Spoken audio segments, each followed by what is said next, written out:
Instead of facing the voters, the opposition turned tail and fled from an election. Instead of deciding to let the voters decide, they ran to the courts instead. And despite the fact that I followed the exact same process as my predecessors in calling a Queen's speech, the Supreme Court was asked to intervene in this process for the first time ever, and it is absolutely no disrespect to the judiciary to say I think the court was wrong to pronounce on what is essentially a political question at a time. Order! Whatever the strength and intensity of feeling and the passions to which these matters give rise, we must hear what is being said in the chamber, and I wish to hear the Prime Minister.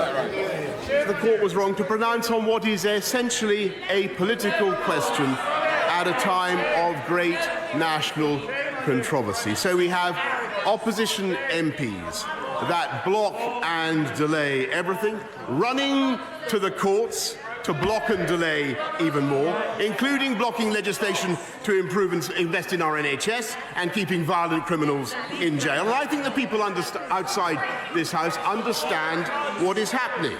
They know that nothing can disguise the truth. It's not just that this Parliament is gridlocked, paralysed, and refusing to deliver on the priorities of the people.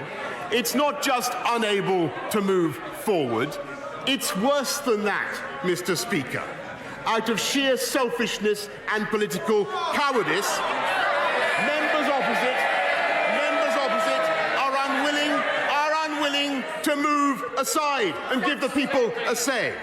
They see MPs demanding that the people should be given a say one week and then running away from the election that would provide the people with a say. And worst of all, they see ever more elaborate legal and political manoeuvres from the party opposite, which is absolutely determined to say, we know best, and thumb their noses at the 17.4 million people who voted to leave the European Union.